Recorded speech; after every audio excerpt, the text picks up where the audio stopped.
خوشتیپه، بچه مثبته، از این ترتمیزاست، دکتر، یعنی همه ننه های ایرانی اینو میخوان. پاشو وایسا ببینید آقای دکتر، ببین چه هلویه، واقعا هلوها. مامان بد نیست. خب میخوام راجع برم چیزای مهم صحبت کنم. تو مریضی، به خدا مریضی. یه ذره فکر بکن، از اولی که نشستی پارازیت دادی، هیچ کدوم کار نکرده. میدونم شوهرت بدبخت خجالت آب شد از وقتی اومدی. این مادر زن توه؟ اینقدر دلم برات سوخت. واقعا دختر شماست این؟ خیلی خوشگله. به خوشگلی میصرفه با ایشون یه جوری کنار بیاد. یه خواهشی ازت بکنم برای سلامتیت میگم، مهاجرت کن یه شهر دیگه. دوری و دوستی. اسم شما چی عزیزم؟ سر حالا فیلم نگیریم، مثلا فکر کنم یه وقتی ممکنه یه جوری دیگه تمام بشه، تو شاید نخواه اینه تو فیلم باشه. من یه وقتا یه چیزی میگم دیگه، اون وقتی که با خودت میدونی. خیلی آدم نرم و خیلی آدم افتاده و خیلی آرومی هستی. به پدرت رفتی؟ مثل ماه میمونی شما دوتا. ایشالا به پایم پیر بشین. یه خواهشه به مامانت بگو دیگه حرف نزنه. چه وی آی پی باحالی، چه خانمای خوشگلی. واو واو. تو این پیرنه رو پوشیدی مثل این داورای فوتبال شدی. اسمت چیه؟ رشاد. خیلی خوشوقتم، ماشاءالله به تو، دمت گرم. You knew from where? I was born and raised in Finland. ایشون از فینلند اومده. فینلند. با دو دخترت با هم اومدین؟ آره؟ میگم چی شد از فینلند اومدی همبورگ؟ این سوال من نیست، این سوال تمام بچهای سالانه. چه کمپانی باز کردی؟ Barber shop. You opened a barber shop here. کمپانی نیست که نوکرت هم سرمونی باز کردی. همچین میگه کمپانی باز کردم. مشاوره نکن باهاش، بذار پوستش کلوب شه. شما کار گرفتی؟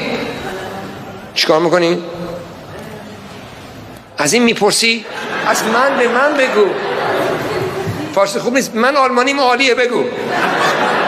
به زبان فینلندی بگو. آها، فلگدنسی کار میکنی، خیلی عالیه. ایشون میرقصه، بسیار عالی. فلگدنس دنس.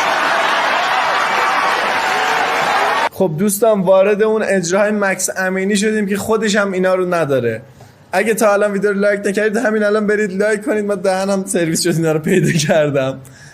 لایک کنید ویدیو رو، حتما کامنت بذارید اگه پارت 4 ویدیو مکس امینی رو میخواید.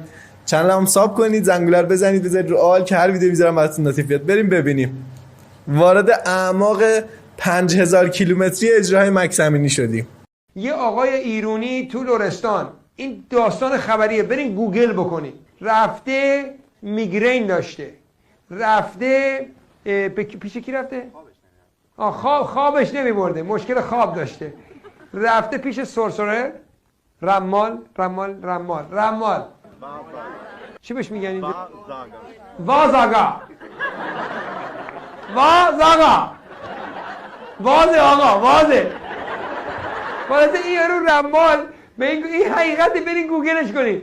بهش گفته که تو باید بری مردشور بدی، مردشور غسلت کنه، کفنت کنن، بخوابی تو قبر یه شب، بعد دیگه خوابت میبره. این رفتی مردشور خونه، به یارو گفته که منو بشور. یارو گفته برام بس غسلت میدم. داشته مرده میشسته.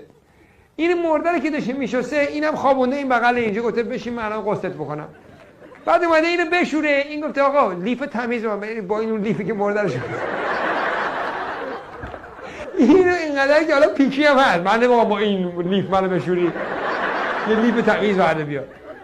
مردشوره هم گفته که مردشور بهش میگن مردشور تو ببرن ما نمیفهمیمش، ولی الان مردشور هم رفته گفته باشه من برم لیف نو بیارم. رفته لیف نو بیاره. بعد این یکی مرده بوده، تمام فامیلش رو میان تو. گریه کنونا گریه ای وای بیچاره ای وای. اینا آمدن گریه میکردن سر این گفت بعد یارو گفت مردشور کجاست و این یاری که این مقامی بوده یا بلنشی گفته رفته لیف بیاره. خدا شاید این رو بگم 2 نفر در جا مردن، یه نفرشون سکته کرده مرده، در جا سکته زده مرده، اون یکی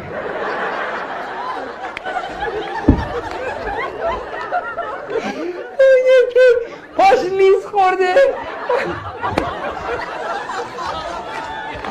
با کله خورده زمین مرده. یعنی من احساس بدی میکنم که اون مرده ولی خیلی فانی مرده.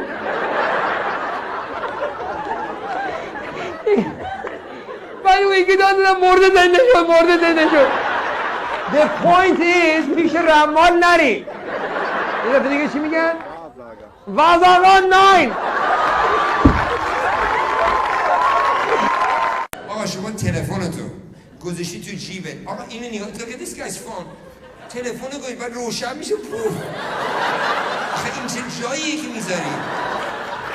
ببین الان نذار لای پات، خدایی نکرده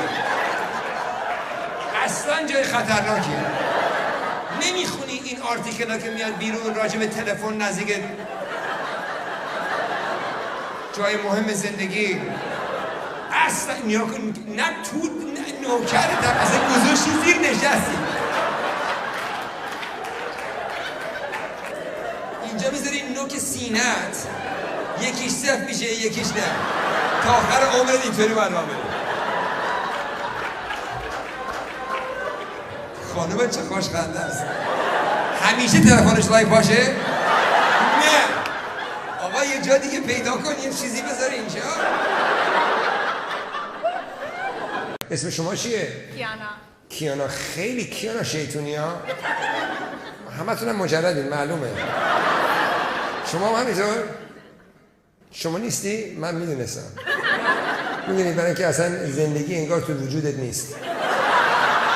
اینا همه پر از احساسات توی غم عالم تو جونت. حالا کوش پسره کو؟ نیامد؟ ایرانیه؟ اتریشیه؟ نه؟ چیه؟ یعنی وجود خارجی داره؟ توی تصورات مثل خانمه از یک ورژن دیگه میاد. خب این کشور اسم نداره؟ ایمیجینیشن. نمیخوای بگی دوست پسرته، بگی دوستش نداری؟ باید افتخار بکنی. این از اینا نترس. دختر ایرانی گل دوست پسرت مال کدوم کشوره؟ کشور همسایه. تو خیلی مشغولی ها، اینجوری عمل کنی پسره میذارتت میره. پسره راحت باش. نمیخوای بگی؟ نمیخوای بگی نمیپرسم. نمیخوای بگی؟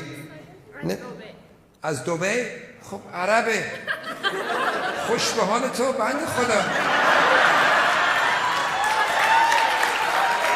ماشاءالله. اینا رو نگاه نکن، دودول طلا. اون دودول عرب پولدار، اینو نگاه کن. معذب برای چی؟ افتخار کن، به منم معرفیش کن. زنش هستین؟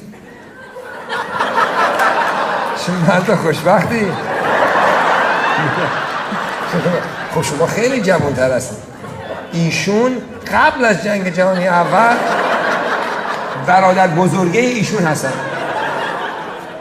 چون؟ موهاشو رنگ نکرده. خب موهاشم رنگ بکنه باز تاریخچه که وقتی نگاه میکنه چه؟ شوخی میکنه. اصلا میدونی راستش ولی ما یاروش جوک میکنیم، ولی حقیقتا سن هیچ ربطی به اون شماره نداره. بستگی داره که وایگرا احتیاج داری یا نداری.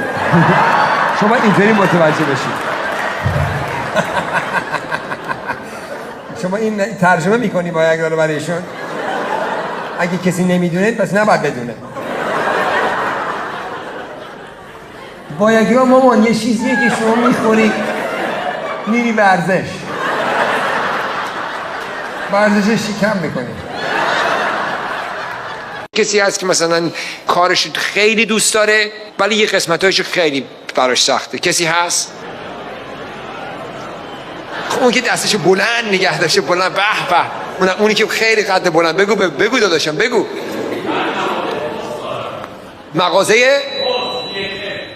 مغازه پست. کار دوست داری؟ کدوم قسمتش دوست نداری؟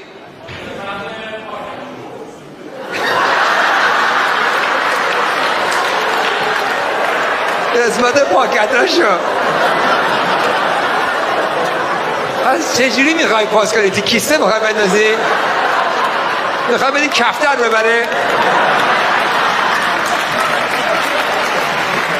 من با بروجان اینقدر وقت گذاشتم، اینقدر داستان‌ها از ایشون شنیدم، این داستان‌ها خیلی تو ذهنم بوده و حالا که اینقدر شب بسیار احساسی داریم، اون داستانی رو برای حضار میگین که هویدا تشریف آوردن خونه شما. من یه ویلا داشتم در شمال. ویلای هویدا تقریبا 5 تا بعد از من بود و پنجشنبه ها من میرفتم اونجا، جمعه رو میموندم، شنبه برمیگشتم.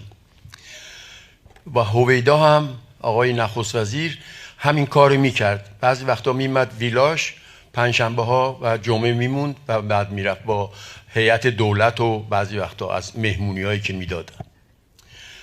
یکی از این پنجشنبه ها نگاه کردم، دیدم ماشین آقای هویدا اومد تو. آقای هویدا اومد بالا و به من گفتن که امشب چند تا مهمون داریم، پدرت هم بردار بیار خونه ما. گفتم که بسیار خوب، چشم. بعد گفت مشروب داری؟ گفتم که میخواین یه آبجو بدم خنک باشه بخورین. پدرم یهو پرید وسط با اون لهجه ترکی فارسیش، گفت آبجو چیه؟ آراق بخوره. من خجالت کشیدم و آقای هویدا خوشش اومد، گفت آره یه گیلاس ودکا میخورم.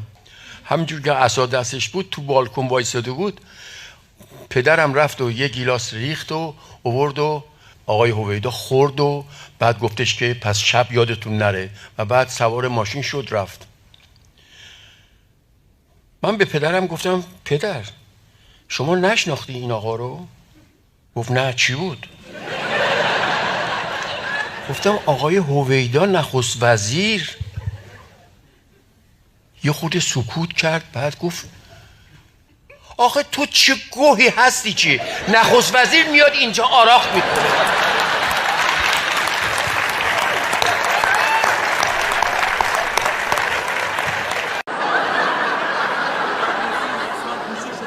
اسمت کوچیک شده؟ اسمت چی بوده؟ اسم آخونده ناطق نوری، واسه همین اسم بعد ناطق نوری رو کوچیک کردی کردی ناطق؟